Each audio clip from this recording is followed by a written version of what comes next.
आकाशवाणी, तुर्की वाणी अमृतवाणी। पैगंबर की तपस्या।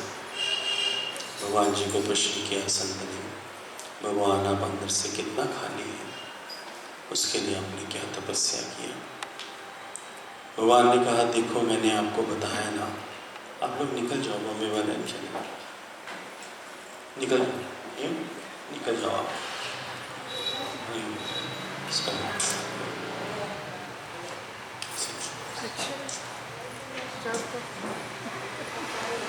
बुला लेना बस, उनको मैं बोल दूँ।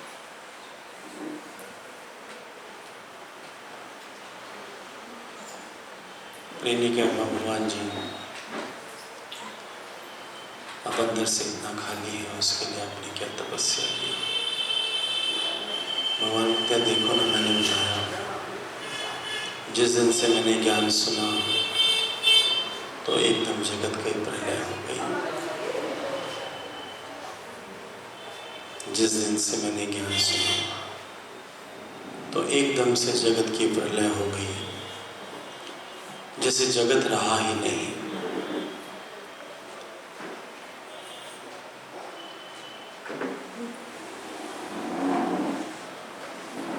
दादा भगवान जी के वचनों ने ऐसा जादू कर दिया भगवान जी के जीवन में। ऐसा तब पॉसिबल हुआ जब गुरु निष्कामी हो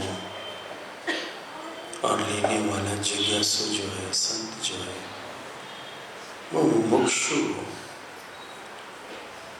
तो ही सद्गुरुदेव भगवान जी की इतनी कृपा पॉसिबल हो जाती है। उसी कॉन्टेक्स्ट में भगवान जी ने कहा, प्यारे संतों,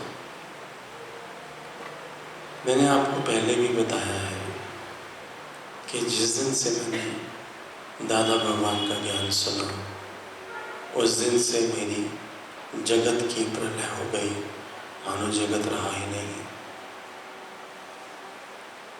किससे मिलूं, किसको क्या करके देखूं, कौन सा कर्म करूं? हर कर्म में, हर एक्शन में, हर विचार में मेरी इच्छा हो जाएगी। इतना भगवान को एकदम से अंतर में सुझा किया है। जगत में इंटरेस्ट पहले ही नहीं था। सच की खोज तो गुरु को थी। जैसे गुरु को सद्गुरु मिले दादा भगवान जी के रूप में, तो उनका जीवन एकदम से पलट गया। भगवान ने कहा, हमने फिर किसी से न लेन देन किया, ना हमने कोई व्यवहार किया जिससे हमारा आगे का कर्म ना बने। इस वचन को बड़े बड़े ध्यान से समझना है और अपने जीवन को वैसे ही चलाना है। शक्ति गुरु देता है, शक्ति गुरु देता है उन वचनों को जीवन में धारण करने की। केवल आपको अपना भाव रखना पड़ता है बस। किसी से मेरा अब कर्म न बने, ये अंदर में डर था। किसी से भी मेरा आगे कर्म न बने, ये अंदर में डर था। एक कर्म हम करके आए हैं जो प्रारब्ध का भोगते हैं। देखो, भगवान जी का भी विवाह हुआ, बड़ी छोटी सी एज में भगवान विडो हो गए। भगवान जी का गृहस्थ ज़्यादा नहीं चला। भगवान जी से एक बिटिया पैदा हुई, उसका भी बहुत जल्दी इसकी संसारिक यात्रा पूरी हुई, तो प्रकृति ने भगवान जी का रास्ता बिल्कुल साफ कर दिया। जब इतनी श्रद्धा, इतनी शिद्दत होती है, जब इतनी भावना होती है, तो प्रकृति भी आकर मददगार हो जाती है। हमें अंदर में डर था कि हमारा कर्म ना बने। एक कर्म हमने किए हैं पहले, जो हमारे प्रारब्ध हम लेकर आए हैं, वो तो हम भोग ही रहे हैं। पर आगे के लिए हम भावी न त्याग करें, इसकी सुझावी थी।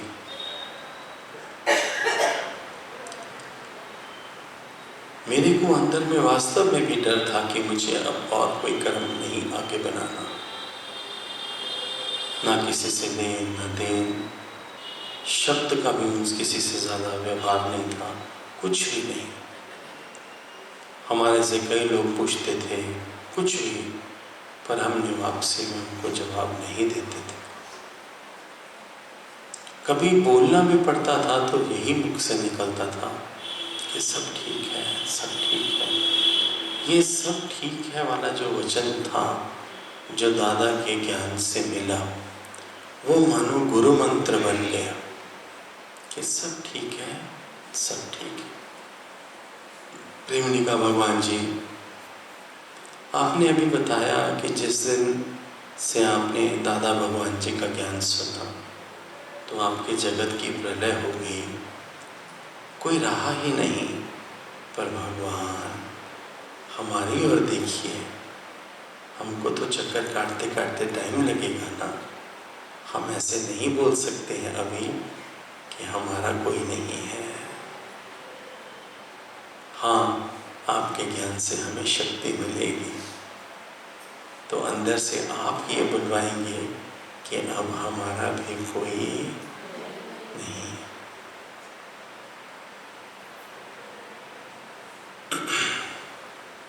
भगवान कहते हैं देखो ना, तुम्हारे लिए चक्कर है ना, मेरा तो कोई चक्कर ही नहीं था, क्योंकि तुम्हें माया भी अच्छी लगती है, तुम्हारे अंदर मोह भी है, तुमको इच्छा भी है, लोभ भी है, सब कुछ है, तभी तुमको चक्कर काटते टाइम लगता है।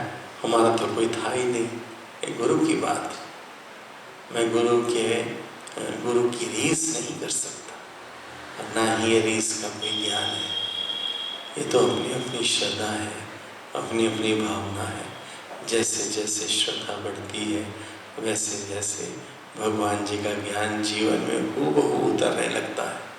फिर मुझ में और सतगुरु में ऐसा सतगुरु बोलता है कि कोई फर्क नहीं रह जाता।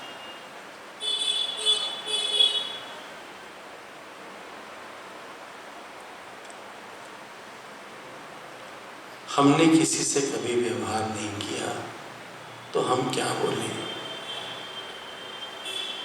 दुनिया ने, जगत ने हमको बहुत ठोक ठोक के चेक किया। जब उनके हाथ वापसी में कुछ न लगा, जब उन्होंने मुझे पूरा करके देखा, भगवान समझा, तो आप ही उनके अंदर से निकला भगवान। हमने कभी नहीं बोला। फिर भी अभी हम नहीं मिलते हैं किसी से। अपने सबक में, अपने भीतर, अपने सतगुरु के ध्यान में रहते हैं।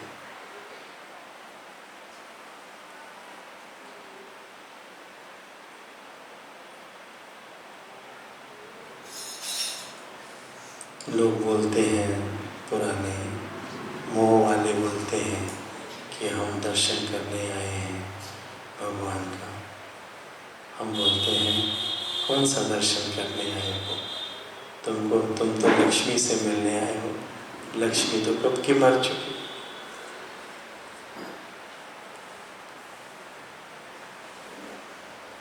तुम कोई दर्शन करने नहीं आए, तुम तो लक्ष्मी को मिलने आए हो। लक्ष्मी तो कब की, लक्ष्मी मरी तो परमात्मा प्रकट हो गया। ऐसे जैसे जैसे ये नाम रूप मरेगा, ये हस्ती मरेगी, ये अहंकार मरेगा, वैसे वैसे परमात्मा प्रकट हो जाएगा जीवन।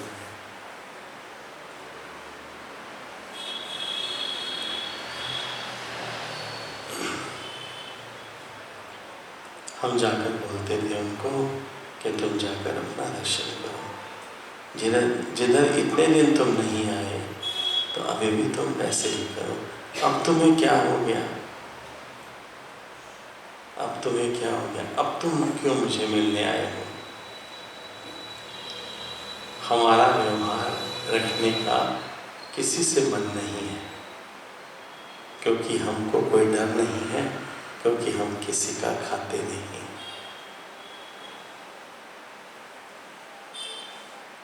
जब वो लोग मोह वाले ही देखते थे कि ये तो इतना नाम हो गया इसका, इतना बड़ा संत महात्मा हो गया, और अभी भी ये बिल्कुल शांत बैठता है, कितना सहज में चलता है। फिर वो हमारे सेवाधारियों से पूछते थे कि हमने भगवान के लिए अंतर में अर्जी भेजी, भगवान ने पढ़ी, जवाब आया, पर उस वक्त क्या भगवान को कुछ लगा?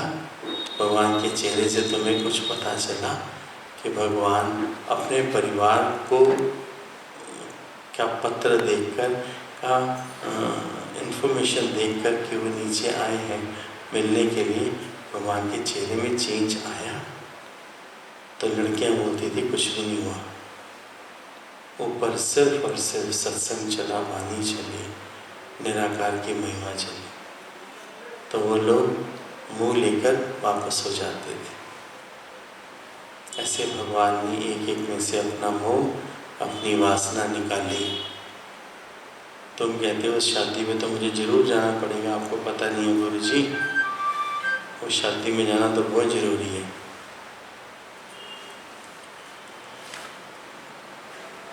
प्रेमी कहता है भगवान पैगंबर की तपस्या सुनते हैं तो लगता है कि वो तो स्वयं भगवान है।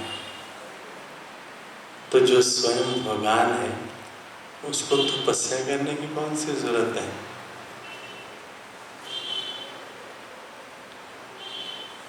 प्रेमी कहता है भगवान पैगंबर की तपस्या सुनते हैं ना तो लगता है वो स्वयं भगवान है, तो भगवान को तपस्या करने की कौन सी जरूरत है? भगवान कहते हैं जो पैगंबर है ना वो कोई आसमान से थोड़ी फेंका है किसी ने, स्वयं की उसकी निष्ठा है, माना उसने अपनी निष्ठा को बनाया है, उसने अपने फेथ को, विश्वास को बनाया है, प्रकट किया है। वो कोई आसमान से थोड़ी उतर के आ गया पैगंबर। उसको निष्ठा है कि वो जगत के उद्धार के लिए प्रकट हुआ है, उसको ये निष्ठा है। वो अपने लिए नहीं, वो सब की भलाई के लिए प्रकट हुआ है। पर ये जो शरीर परमात्मा ने धारण किया है, जिसको तुम पैगंबर करके देखते हो, इसका कहीं तो जन्म भी हुआ, कोई तो इसके माँ बाप भी बने, माँ बाप के सिवाय थोड़ी कोई आ सकता है। तुम बोलते हो ना कृष्ण देवकी का बेटा था,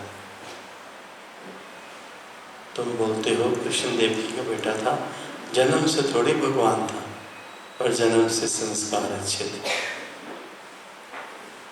कई बॉर्न ग्रेट होते हैं तो उनके बारे में बोलते हैं कि देखो इनके कितने अच्छे संस्कार हैं। ऐसे ही श्री कृष्ण भी हैं, उनकी लीलाएं, उनकी जीवनी जो श्रीमद् भागवत में लिखी हुई, तो वो जन्म से थोड़ी भगवान थे। जन्म की तो, बचपन की तो उनकी कितनी साखियाँ हैं। प्रेम कहता भगवान बताते हैं कि कृष्ण की माँ ने 3 लोग उसके मुख में देखे कृष्ण। भगवान बोलते सब लीला है, बड़ा चढ़ा कर लिखते हैं, सच थोड़ी। लिखने वाले ने इतना भाव में आ गया कि उसने लिख डाला कि 3 लोग भगवान जी के मुख के अंदर। और जिसने सुना पढ़ा उसने और ऐड कर दिया कि मैया ने जब कृष्ण को डांट दिखाई तो कृष्ण ने जब मुख खोला तो वो 3 लोग कृष्ण के मुख में दिखे उसे। भगवान बोलते हैं सब लीलाएं हैं, तुम लीलाओं में ही फंस जाते हो, तुम लीलाओं में ही बह जाते हो।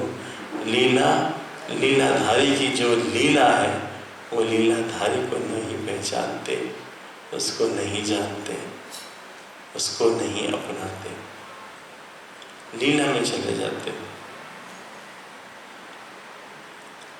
प्रेमी कहता हाँ, अभी हमारी तपस्या है वो कहाँ से आई? वो भगवान पुरुषार्थ से आई। तो भगवान कहते देखो ना पुरुषार्थ है, जादू थोड़ी है जो ऐसे लकड़ी फराई, कमाई किया नहीं, गुरु का वचन पालन किया नहीं, बस लकड़ी घुमाई और मदारी बन के बैठ गया। पत्नी की इज्जत नहीं करते और बाहर ज्ञान देते हैं, बच्चों से 15-15 दिन बात नहीं करते और योगियों को और प्यारे प्यारे बच्चों को इधर अपना परिवार बनाते हो। प्रैक्टिकल ज्ञान ये नहीं है। पहले जहाँ भगवान ने तुझे रखा है, जिस संबंधियों के साथ रखा है, परिवार के साथ रखा है, पहले वहाँ मरना मिटना पूरा कर। अगर वहाँ तेरा होमवर्क कंप्लीट है, फिर तेरा अध्यात्म भी ब्लिसफुल होगा। पर अगर तू घर से, तेरा घर स्वर्ग नहीं है, सिस्टम में नहीं है, तो फिर तू अध्यात्म मार्ग पर भी कभी कंप्लीट ना हो पाएगा। तो विचार करो। प्रेमी कहता है भगवान जी हम तो आपके आकर्षण से आए, हमें तो आपका आकर्षण ले आया है इधर। तो भगवान कहते ठीक है, तुम आकर्षण की बात करते हो, तो देखो ये आकर्षण भी तपस्या से ही आया है। वैरागी मनुष्य को देखो, उसमें अट्रैक्शन है जो किसी को भी खींच सकता है। एक लाइट है अंदर में उसकी जो सबको खींचती है, पर ये लाइट आती पावर हाउस से, ये याद रखना। प्रेमी कहता है भगवान ब्रह्म ज्ञान से पहले आपकी मन इंद्रियां आपके वश में थी। चलो भगवान हो गया ताजो कटहरे में। ये बताओ कि दादा से मिलने से पहले आपकी इंद्रियां आपके वश में थी? देखो ऐसे ऐसे प्रश्न पूछते हैं कि भगवान बोलेंगे नहीं थी तो हम भी उसमें सुख ले लेंगे, हम भी रिलैक्स होकर बैठ जाएंगे। और भगवान बोलेंगे थी तो इनके घूमना शुरू कर देंगे अंदर में, फिर हम फिसल गए, फिर हमारी बात नहीं बनी। भगवान ने कहा नेचुरल जब जन्म लेते हैं तो थोड़ा बहुत अंदर में रहता है, संस्कार अच्छे रहते हैं, किसी के मन को दुखी नहीं करते, वचन कर्म से किसी को दुखी नहीं करते। फिर ऊंचा चढ़ने के लिए तपस्या अपने आप होती रहती है। प्रेमी कहता है वो तो आपने लीलाएं करी आपको दिखाने के लिए। भगवान बोलते हैं तुम नानक को देखेंगे, क्राइस्ट को देखेंगे, तुम बोलेंगे हम थोड़ी ऐसे हो सकते हैं, वो तो अवतारी पुरुष थे, नाउम्मीद हो जाते हो। पर जब तुम सद्गुरु से मिलते हो, लाइक सद्गुरु से मिलते हो, जब तुम उसको देखते हो तो तुम उम्मीद बना लेते हो फिर कि नहीं इधर पॉसिबल है। अपने से पूछते हैं फिर जीव क्यों नहीं मैं इच्छा छोड़ सकता, अहंकार छोड़ सकता, क्यों नहीं मैं सबको प्यार कर सकता? तो गुरु तुझे अपने सामने बैठ के अपने ज्ञान से दिखाता है कि इम्पॉसिबल को आई इम्पॉसिबल कर सकते हैं।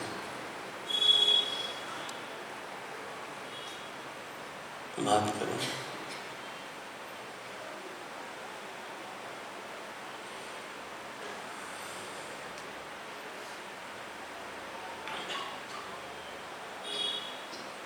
भगवान आप अंदर से कितना खा लें, उसके लिए आपने कौन सी तपस्या करी है?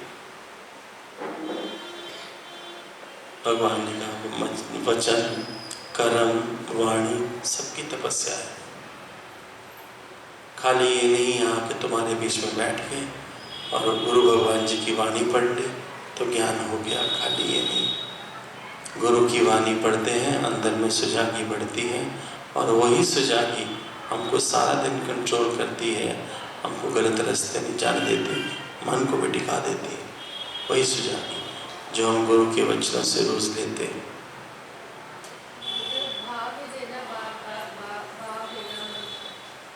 ठीक है, बिल्कुल। जो हमारे प्रारब्ध वाले कर्म है वो तो हमें भोगने की कोशिश करने की आगे वो कर्म ना हो। गुरु इतना पावरफुल है, गुरु इतना महान है, तेरी प्रारब्ध कोई चेंज कर देता।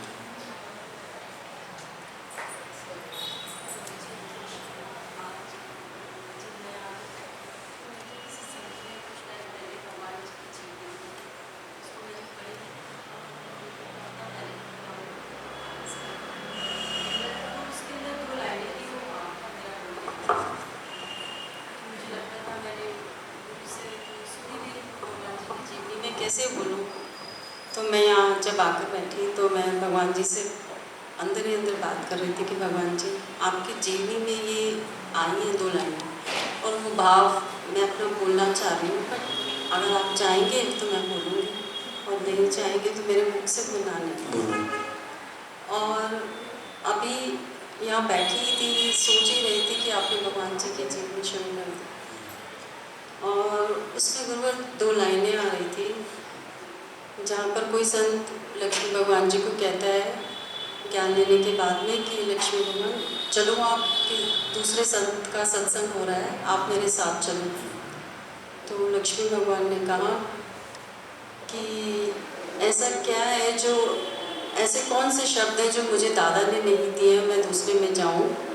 अगर कोई स्त्री, ब्याहता स्त्री अपने पति को छोड़कर किसी और के साथ जाती है तो उस पति को कितनी तकलीफ होती होगी। तो अगर मैं अपने गुरु को छोड़कर जाऊं, और ऐसा कौन सा शब्द है जो मुझे मेरे गुरु ने दिया और दूसरा संत नहीं मुझे देगा। तो मुझे ये समझ में आया जब सदगुरु कहते हैं कि सच्चे सुथरे हो जाओ, तो सच्चे सुथरे होने का मतलब ही यही है, क्योंकि गुरु अपने जीवन का निचोड़ जो होता है वो हमारे अंदर डालता है, जगह जगह भटकने से कुछ नहीं होता। बिल्कुल ठीक। बहुत बहुत शुक्रिया।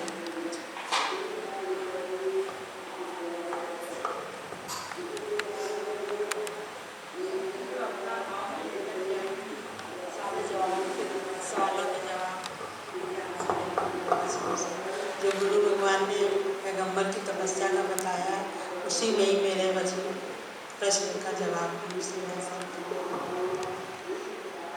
अपने को ही बनाना है बस, और किसी को देखना ही नहीं। बिल्कुल ठीक, बिल्कुल ठीक। किसी और का भाव सत्संग में रोज आते आते गुरु खुद की पूरी तपस्या खुद ही करवा देते हैं, ना पता भी नहीं पड़ता कि कुछ कर रहे हैं। आगे ये होता जाता है, खुद ही मुड़ते जाते हैं, खुद ही समता भी आती जाती है और वाणी की तपस्या भी। तुमको ज्ञान के लिए, सत्संग के लिए कोई नहीं रोक सकता, याद रखना। तुम्हारी खुद की गलतियां हैं, मैं ओपनली बोलता हूँ, तभी तो घर वाले तुमको रोकते हैं। तो चिढ़ाता है उनको, और प्रकृति फिर समय पे पूरा हिसाब लेती है, लेना भी चाहिए। शिकायत नहीं करोगी, घर से परमिशन नहीं मिलती। तुम्हारे सामने बैठा हूं ना,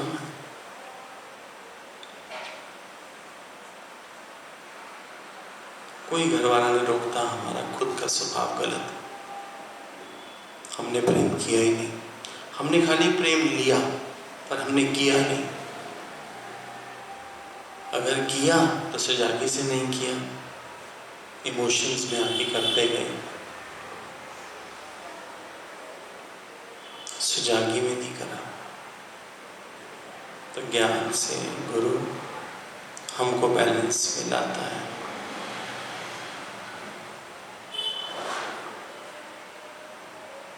ठीक है, हरिओम करें। धन्यवाद सभी का ऋषिकेश ज्ञान यात्रा में आने के लिए। धन्यवाद। सबका जीवन मंगलमय हो, सबके जीवन में अध्यात्म की खूब उन्नति हो। जैसा गुरु बताता है वैसा ही हम सबका जीवन दिन प्रतिदिन बनता जाए। यही मेरी शुभकामना, यही मेरी आशीष, यही मेरी मंगल कामना है सबके लिए। हरि ओम।